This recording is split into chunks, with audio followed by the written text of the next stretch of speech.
Alrighty. Are you gonna start? I can't. No, I can. I can. Elliot.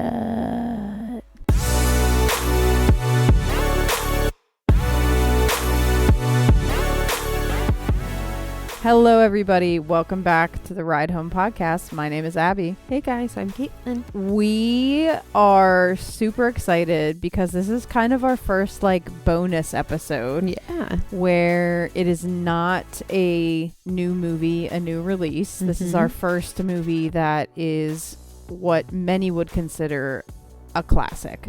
Definitely. Probably everyone would consider it a classic, not just many.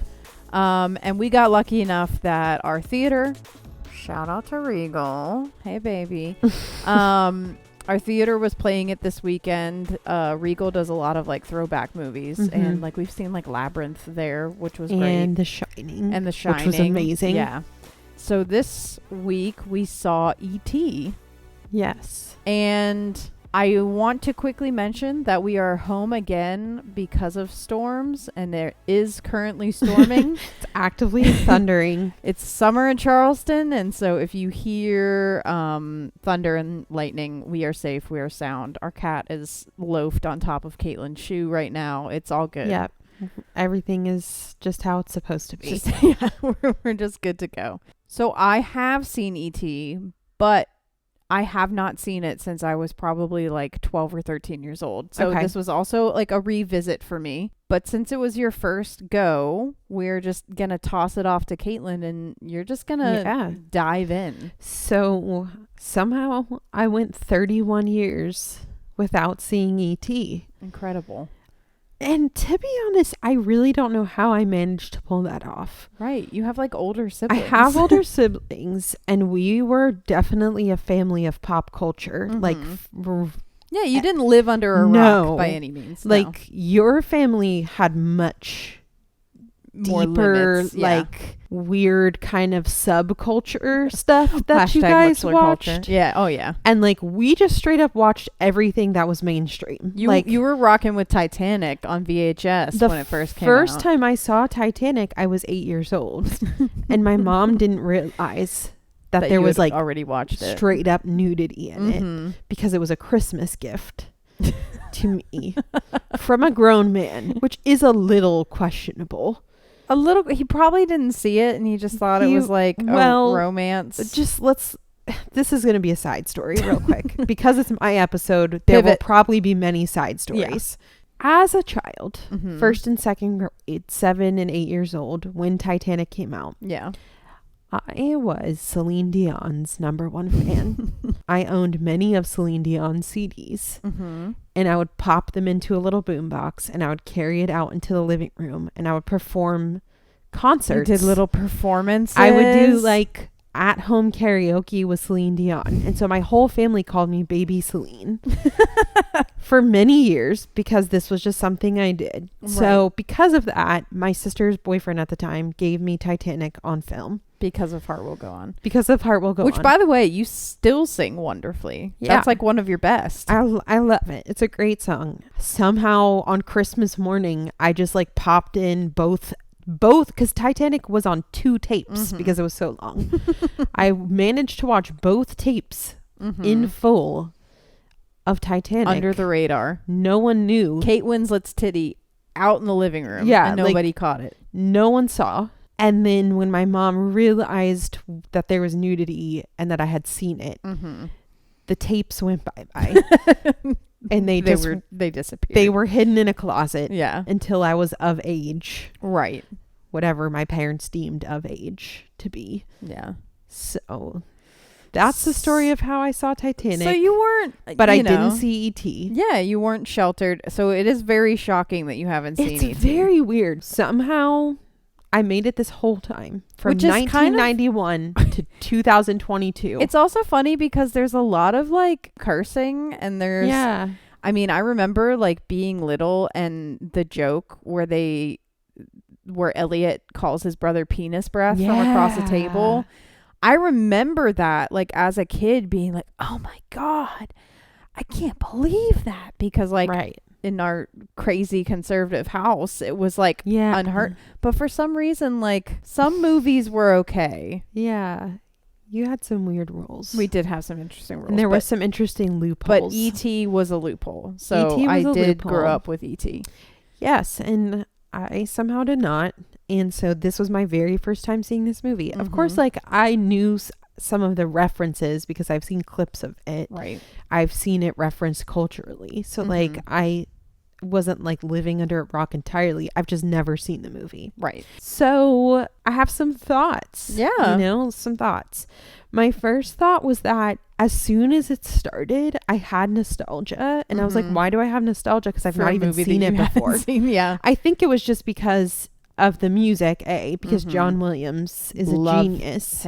He's a genius. And like you instantly can tell it's John Williams. They don't make music like that anymore. I mean, he still does, obviously. They just don't make music for movies like that anymore. Scores are just not like that. Scores now are almost like, you know, when like I'm editing a project and I find stock music, like I feel like I've found stock tracks that are as good as most scores that come out right now. Yeah, I agree with that. And it's so sad that they don't put as much of an emphasis on music anymore. Yeah, because it slaps. It slaps, and it just, there's something about movies from that time period with that music. I'm just going to lump the 80s and 90s together on this one. Yeah. We'll throw in the 70s too, because Star Wars and that kind of thing. Right. But like, I feel like the handhold of the film with the music of that time will just never be the same. No. We'll never have the union of what those movies were with what the music was. Like good Christian marriage. Like truly like a sacred matrimony. It's just something that just instantly warms my heart. I feel like there are two exceptions to that. Okay. And I believe those two exceptions are Lord of the Rings and Harry Potter. Sure. And I feel like Howard Shore and John Williams for Harry Potter, like they brought that same energy into it, where it's just like, oh my God, like there's something like magical about. It's magical. It's emotional.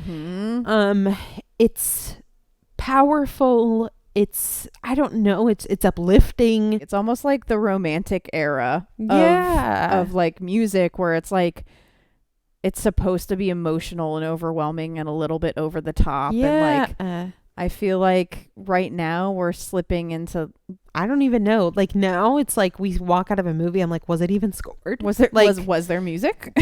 Were there sounds in that movie? Right. Like I don't know. Yeah.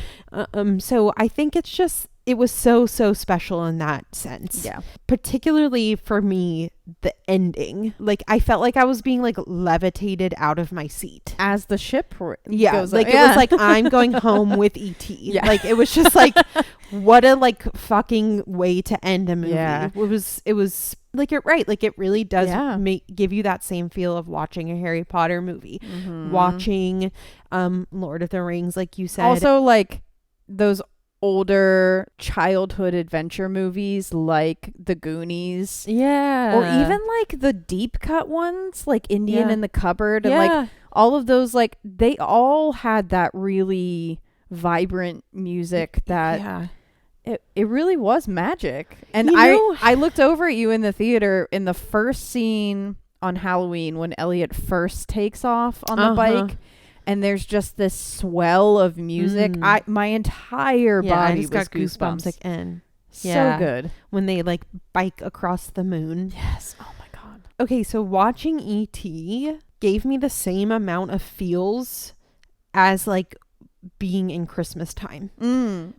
And like that's what those other series of movies do for me too. Yeah. Like I associate those movies like Harry Potter and Lord of the Rings and all of those things give me that warm, cozy feeling that Christmas gives me. Yeah. And it's again, it's because of the music, but also just the nostalgia of the movie. Like, I don't know. So I think what a special time for film, I guess. Yeah.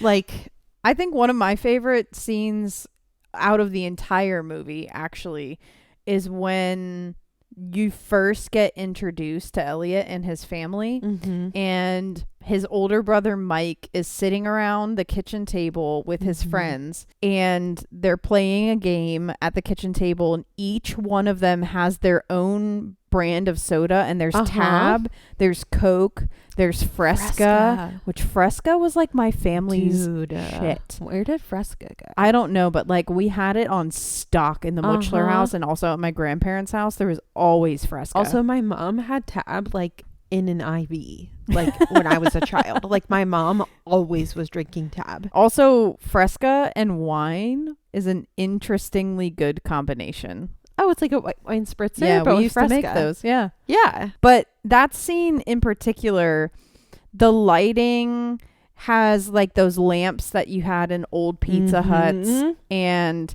there's like upholstery on the bench around the table that they're at. And this movie obviously was released in the early 80s, which we weren't born yet. But I feel like a lot of the houses that we grew up being in and going to had that same look and feel still, because people don't like update their house that in frequently. 9 years. Yeah. Right. And so it just, that scene right there just shoots me back to being like 4 years old and at like somebody's, you know, a friend's house, and or like your grandma's house or something. Another moment, another scene that transported me back to that time and being a kid especially was when Elliot is teaching E.T. about a Pez dispenser. Because along with my obsession with Celine Dion, I was obsessed with Pez dispensers, and I had like a collection of them. And like every holiday I got a new Pez dispenser. And like I carried, I think I had a Scooby-Doo Pez. I had like a Santa Pez, Snoopy Pez. Like I had like all of the Pez that you could ever have, and like I hoarded them. And I like, it was like my trophy. Did you actually eat the Pez? Yes. Okay. Some people didn't even like eat the Pez. Okay, They no, just I collected. also ate the Pez, and I had like certain flavors that I liked and certain flavors I didn't like. But like that transported me back in time. And then of course, since we're going to talk about candy, we have to talk about Reese's Pieces, which is the great debate, the polarizing candy.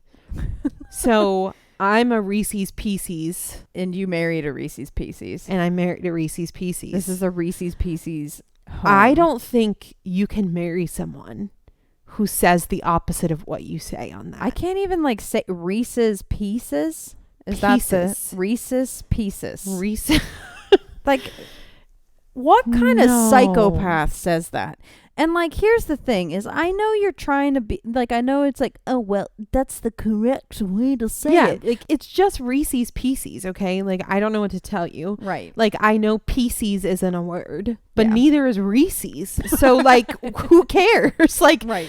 And also like, I'm not going to call a candy a Pieces. And it was funny because the family that was sitting in front of us, they like brought their own Reese's Which I thought Pieces. was kind of cute. It was adorable. But at first I thought that the mom was just like obsessed with it, because I kept hearing her say like, Reese's Pieces, Reese's Pieces, and I didn't realize that she was asking the kids if they wanted any. I think she was also trying, because they were kind of little kids, and I think she was trying to explain to them like the significance of why she had Reese's Pieces, because like I can imagine like bringing your kid to see a movie that was popular when you were a kid and being like, now we're gonna eat Reese's Pieces, and like this is why mommy brought them. Right.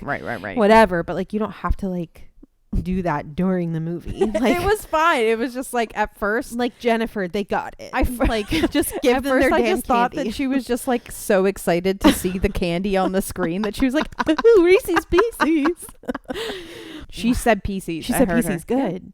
Because real recognizes real. Real recognizes real. Pieces is real. We're gonna have to have a poll on our Instagram. We will. Of like whether or not you say Pieces or Pieces. Pieces. And what if I just spelled it the same way in both? But you just have to guess which You had one to guess is which one. Well, in my notes, I had a note about Reese's Pieces, and it was Reese. I spelled it the right way, and then I wrote Pieces, like Peecee. Yes, because that's in all the caps. correct in all caps. Yes. Because that's the correct way to say it. Absolutely. Also in my notes was, why is Drew Barrymore so precious? She is one of the best parts of that movie. That she is like the most adorable little child actor I've ever seen. Like, I knew she was going to be in it, but I didn't know she was going to be like that cute. She's so natural in it too. Yeah, like so good. And also there was a moment where she said something, like one of her deliveries was like how she delivers as an adult. Yeah. And it was like, oh my God, she didn't change. She hasn't changed, except now she just dances in the rain. Now, yeah, she's gotten kind of weird. Take a moment to dance in the rain. Yeah, like if you have a second, if you haven't seen this already, just go on TikTok and look up Drew Barrymore. And just go through her whole profile. Just go and watch, because she's just something else. But her acting clearly stayed consistent from 1982 until now. She was so great. And I also think that the brother Mike is really good too. Which he was. I had a huge crush on Mike. Okay. Because you said that to me in the movie, I had to look up to see what Mike looks like now. It's not good, I'm sure. And it's worse than what you're imagining. Oh no. It's the worst possible age up maybe ever. There's a lot of really bad ones. Sweetie, just get okay. And what I want you to do, okay, because this is not a visual podcast, upon seeing this picture, after your natural reaction, just describe this photo and this man for our listeners, please. Oh no. Oh. He looks like he was a guitarist for Limp Bizkit. Correct. And has done a lot of drugs. Describe his hair specifically. He is a white man with locks with twists. Almost. Yes, they appear to be twists. What color are the twists? They're like platinum blonde, bleach blonde, long lock twist. He never bothered to get braces. He has the same teeth that he had in E.T. Oh no, Mike. Mike did not turn out cute at all. We all do know what Elliot turned out to look like, though. Yeah, he's like our favorite series, which is the Bly Manor, Midnight Mouse, Hill House, Midnight Mouse, Midnight Mass. What's his name? Henry Thomas, I believe. Yeah, is his name. Yeah, we know what he turned out to be. He just looks like a guy. To be honest, though, a couple of times during the movie today, I was like, hold on a second, Elliot kind of looks like a lesbian. Like he looked a little bit like, well, he like wore long underwear the entire movie. The whole movie never changed. Only out wore of his long underwear. Speaking of outfits, I still think that like one of the best and funniest reveals is when you first see E.T. dressed up as a lady. Yes. When Gertie dresses him up, it's still funny. And like him like waddling around in his little wig and his little bracelets, like, and with his rings on, like pointing to the sky. And I was like loving it. Pop off, E.T. Go. Like such a little queen. I loved it. E.T. was precious, of course. Oh my God. And he's so cute. I loved that like E.T. has a heart. Like he has like a heart that beats and glows, and it looks like a human heart. And I thought that was sweet. I thought that was a really nice touch. I also think that like E.T., his little like grunts and purrs, like it reminded me of Franklin sometimes. Yes. Like he's a little like cat-like in some ways. Yeah, he is. Because like I don't know like how many of you own cats, but they don't just meow. They like Franklin like grunts. Like he goes like, "Ugh." Yeah, and it sounds like E.T. And so when E.T. would make his little like, I was like, oh my God, like he's a little cat. Yeah, and he would, and it was really sweet because there's the one scene where E.T. first is inside the house with Elliot, and he actually purrs Elliot to sleep like a cat. Yeah. And I've always like, I never picked that up as a kid because I never owned a cat. And now I'm wondering if they kind of designed him a little bit around a cat. Yeah, and you know, that kind of makes sense too, because there was Harvey. Is that the dog's name? Dog, yeah. Harvey. He's so cute. So cute. E.T.'s afraid of Harvey at the beginning, like kind of how a cat's afraid of a dog. Yeah. But then at the end, like Harvey and him are friends. Yeah. And so it is funny that you said that, because I did kind of notice that it was playing a little bit on the dog and cat kind of theme. Cats are aliens. And so that checks out. It all tracks. We've all thought before. Maybe, now, okay, hear me out. This movie was written by a woman. Maybe she's a cat lady. Maybe she's a cat lady. And this whole thing is just about how cats are aliens and how we can really have a relationship with cats. What if we crack the code? Wait, that's crazy. That's a crazy theory. What if that's what this movie's really about? Also, I never knew that it was written by a woman. That's awesome. Yeah, I noticed that right at the beginning, because I love something I also love about old movies is the credits rolling at the beginning. And when I saw it was written by a woman, I was like, oh, that's really cool, because I mean, this was the 80s when this came out. Like, that I feel like was very uncommon for there to be women like screenplay writers. Right. But at the end, it all kind of made sense to me, because there was so much heart in this movie. It had a little female touch to it. Yeah, it was a little maternal. It was very homey. It was very like a woman's touch. It was tender. Yeah, it was tender. Yeah. Very tender movie. What was not tender though? Oh no. 2 things. Okay. First of all, why were the astronauts being astronauts on Earth? I don't know. The whole biohazard situation. Yeah. They weren't wearing like hazmat suits. They were wearing like legitimate. Some of them were. Some of them were wearing hazmat. But the initial scene where it's like they open the door and it's an astronaut, I was like, but they're on Earth and there's gravity here. Like, why is his helmet on? Right. And also, why were they attacking the family? Like, why were they climbing through the window? That was a scary scene. I know. So I actually remember that, like, when I was a little kid, E.T. had some scary parts to it. Like, I felt scary. It felt scary at times. Like, the ball getting thrown back was scary. And also, I don't know why, but as a kid, I was disturbed to my core at when Mike finds E.T. in the stream. Like, I was like, like, it bothered me so much. That was a little... But I remember that the astronauts like breaking into their house was terrifying, especially because throughout the entire movie, you never see any of like their faces. And it's just this ominous group of men. Yeah. So that was interesting too, because it was like at the beginning when they're like the men are like searching the scene of the space station dropping or whatever, you don't see them, and you just see like the one guy with the keys, which his character name on IMDb is literally Keys.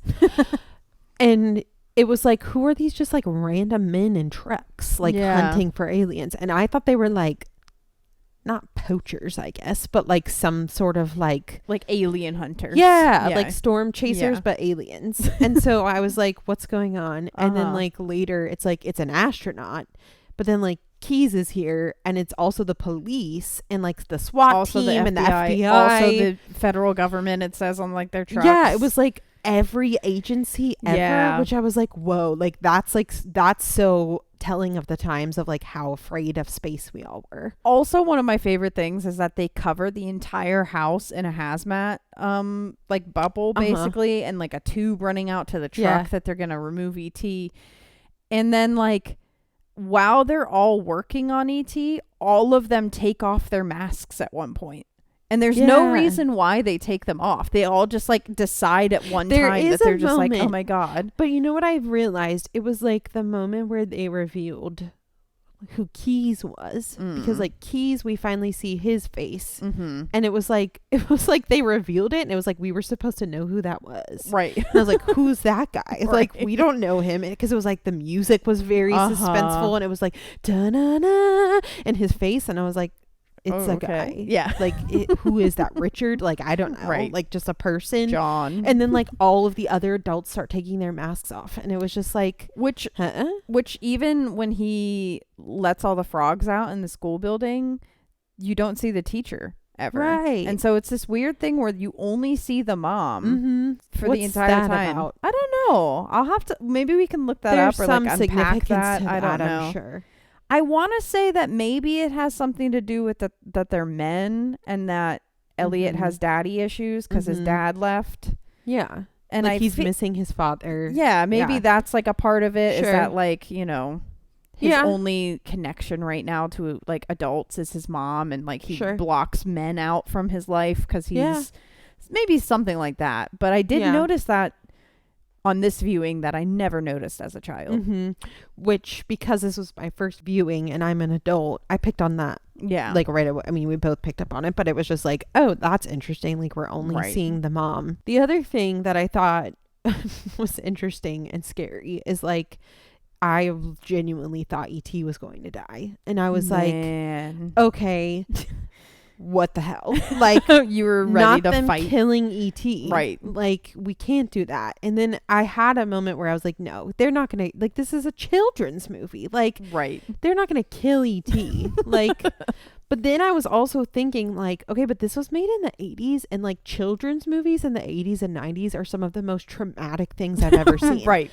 Like Old Yeller. Oh my God. Air Bud. My Dog Skip. Anything with a dog. Anything with a pet. Yeah. In the 80s and 90s was just like traumatic. My Dog Skip, literally, I want to sue whoever made that movie for childhood trauma that has been permanently marked upon my heart. I'm like depressed just thinking about it. It's so horrible. I want to cry just thinking about it.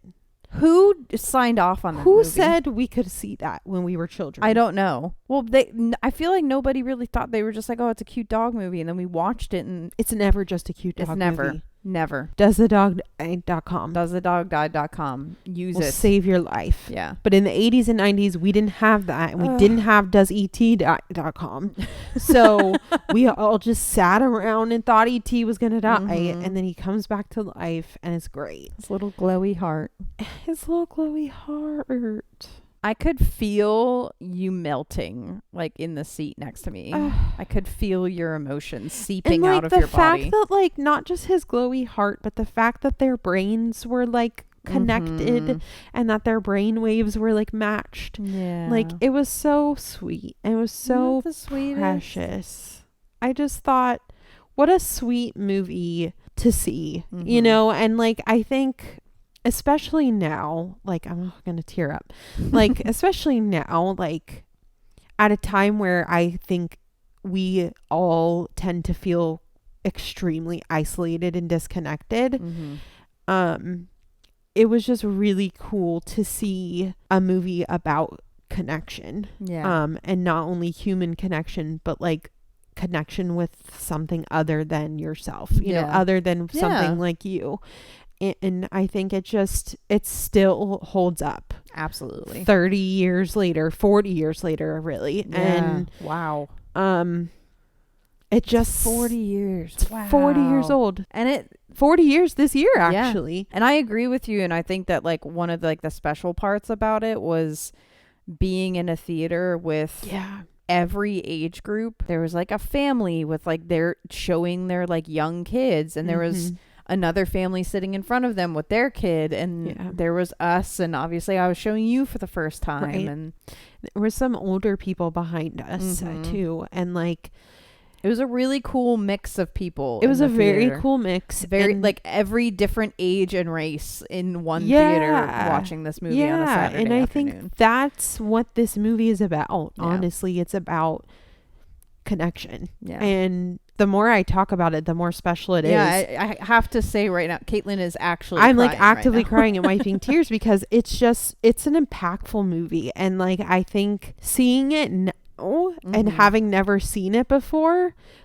it's almost, I think, more impactful to me than if I had seen it as a kid. Yeah. Because I went in pretty blind, and so to see it from start to finish, to experience it in a theater, it was just like the stars literally aligned. And E.T. like called me home to see this movie. Like, I don't know, it was just I'm in my feels for sure. I obviously have to give it a large popcorn. It's 1,000%. It's like a trough of popcorn. Like, it's really sticking with me, and I can 100% see why it's a classic. I can 100% see why it has a 99% on Rotten Tomatoes. And you were telling me that it got nominated for, was it nominated 8? For, I believe, 8 Oscars, and it won 4. That's awesome. But it was nominated for like some big ones, like Best Picture, Best Director. Yeah. But it, of course won for Best Music Original Score. Of course. Like, ain't no way. That's the most deserving Oscar maybe I've ever heard of. It did also win for visual effects, which is interesting because there was a moment, actually it was at the end when the space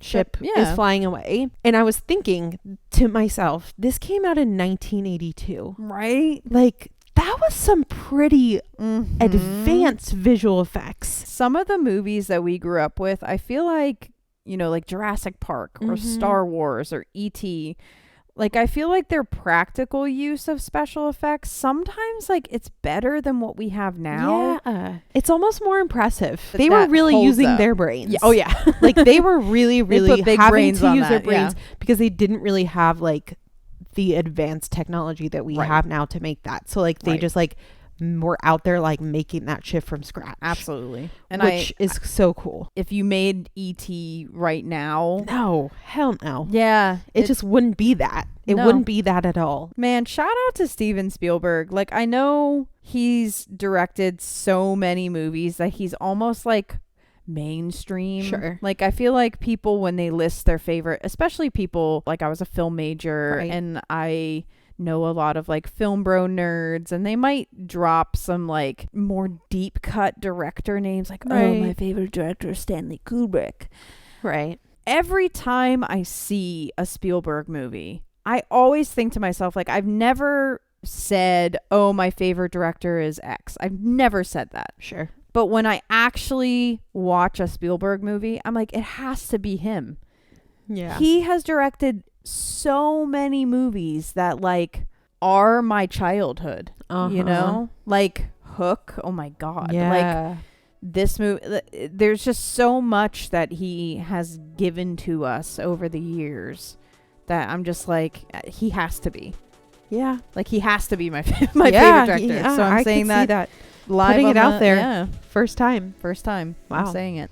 He's gotta be. I'm so glad that you enjoyed it as much as I was hoping you would. If Regal keeps putting out these older movies, you know, we might do some other bonus. I was gonna say, I would love to do another. Yeah, because again, like, they played Labyrinth before, and they've played some older movies that Caitlin has not seen. Hopefully we can do some more of these, like, throwback bonus episodes every once in a while. Next week we will be taking a little bit of a break. The first 2 episodes of Rings of Power on Amazon Prime are coming out, so I will be ignoring. Abby will be busy. I'm gonna be so busy, just the busiest. Pray for me that it's good, because I need it to be. We have to have it be good. Yeah. Because if not, then you might not ever hear from us again. I might be gone. But we will keep you guys posted on our Instagram for when our next episode is going to be and what our next movie is also going to be. So I hope you guys enjoy your coming week. And thanks for joining us on the ride home.